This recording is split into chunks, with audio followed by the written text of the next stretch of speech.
The Gospel of Matthew.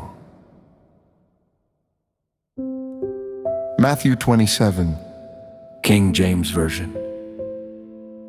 When the morning was come, all the chief priests and elders of the people took counsel against Jesus to put him to death. And when they had bound him, they led him away and delivered him to Pontius Pilate the governor. Then Judas, which had betrayed him, when he saw that he was condemned, repented himself, and brought again the 30 pieces of silver to the chief priests and elders, saying, I have sinned, in that I have betrayed the innocent blood. And they said, What is that to us? See thou to that. And he cast down the pieces of silver in the temple, and departed, and went and hanged himself. And the chief priest took the silver pieces, and said, It is not lawful for to put them into the treasury, because it is the price of blood. And they took counsel, and bought with them the potter's field, to bury strangers in.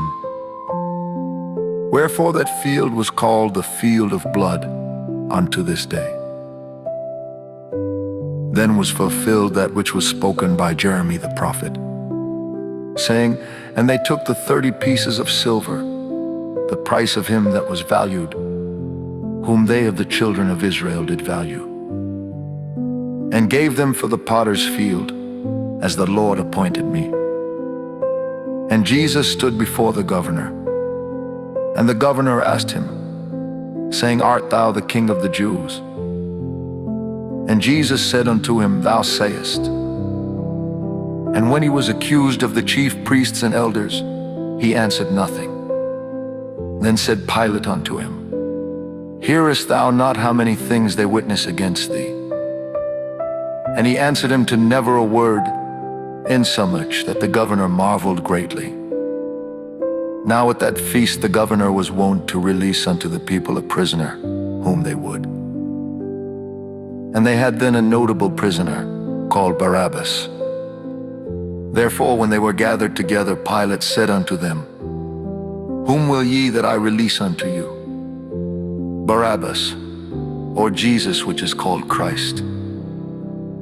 For he knew that for envy they had delivered him.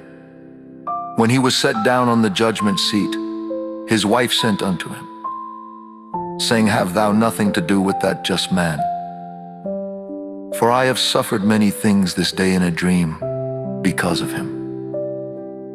But the chief priests and elders persuaded the multitude that they should ask Barabbas and destroy Jesus. The governor answered and said unto them, Whether of the twain will ye that I release unto you? They said, Barabbas. Pilate saith unto them, What shall I do then with Jesus, which is called Christ? They all say unto him, Let him be crucified. And the governor said, Why, what evil hath he done? But they cried out the more, saying, Let him be crucified. When Pilate saw that he could prevail nothing, but that rather a tumult was made, he took water, and washed his hands before the multitude, saying, I am innocent of the blood of this just person. See ye to it.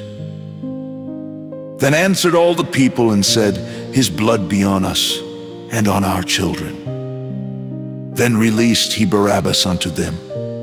And when he had scourged Jesus, he delivered him to be crucified. Then the soldiers of the governor took Jesus into the common hall, and gathered unto him the whole band of soldiers.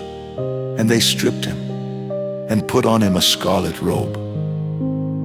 And when they had platted a crown of thorns, they put it upon his head, and a reed in his right hand. And they bowed the knee before him, and mocked him, saying, Hail, King of the Jews! And they spit upon him, and took the reed, and smote him on the head. And after that they had mocked him, they took the robe off from him, and put his own raiment on him, and led him away to crucify him. And as they came out, they found a man of Cyrene, Simon by name. Him they compelled to bear his cross. And when they were come unto a place called Golgotha, that is to say, a place of a skull, they gave him vinegar to drink mingled with gall. And when he had tasted thereof, he would not drink. And they crucified him and parted his garments, casting lots, that it might be fulfilled which was spoken by the prophet. They parted my garments among them, and upon my vesture did they cast lots. And sitting down they watched him there, and set up over his head his accusation written, This is Jesus, the King of the Jews.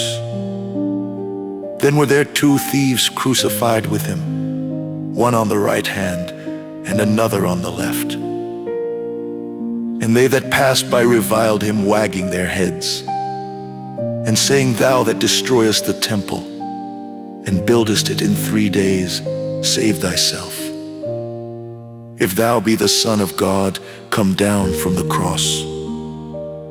Likewise also the chief priests mocking him, with the scribes and elders said, He saved others. Himself he cannot save, if he be the King of Israel. Let him now come down from the cross, and we will believe him.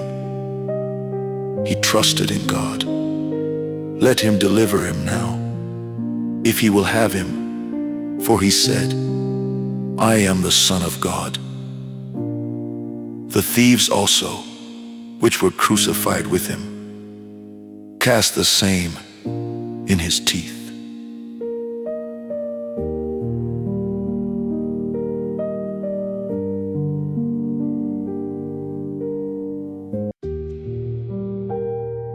Now from the 6th hour, there was darkness over all the land unto the 9th hour. And about the 9th hour Jesus cried with a loud voice, saying, Eli, lama sabachthani. That is to say, my God, why hast thou forsaken me? Some of them that stood there, when they heard that, said, This man calleth for Elias. And straightway one of them ran, and took a sponge, and filled it with vinegar, and put it on a reed, and gave him to drink. The rest said, Let us see whether Elias will come to save him. Jesus, when he had cried again with a loud voice, yielded up the ghost. And behold, the veil of the temple was rent in twain from the top to the bottom. And the earth did quake, and the rocks rent. And the graves were opened, and many bodies of the saints which slept arose, and came out of the graves after his resurrection, and went into the holy city, and appeared unto many. Now when the centurion, and they that were with him, watching Jesus, saw the earthquake, and those things that were done, they feared greatly, saying, Truly this was the Son of God. And many women were there beholding afar off, which followed Jesus from Galilee, ministering unto him. Among which was Mary Magdalene, and Mary the mother of James and Joses, and the mother of Zebedee's children. When the even was come, there came a rich man of Arimathea, named Joseph, who also himself was Jesus' disciple. He went to Pilate, and begged the body of Jesus. Then Pilate commanded the body to be delivered. And when Joseph had taken the body, he wrapped it in a clean linen cloth, and laid it in his own new tomb, which he had hewn out in the rock. And he rolled a great stone to the door of the sepulchre, and departed. And there was Mary Magdalene, and the other Mary sitting over against the sepulchre. Now the next day that followed the day of the preparation, the chief priests and Pharisees came together unto Pilate, saying, Sir, we remember that deceiver said, while he was yet alive, After 3 days I will rise again. Command therefore that the sepulchre be made sure until the third day, lest his disciples come by night, and steal him away, and say unto the people, He is risen from the dead. So the last error shall be worse than the first. Pilate said unto them, Ye have a watch, go your way, make it as sure as ye can. So they went and made the sepulchre sure, sealing the stone and setting a watch.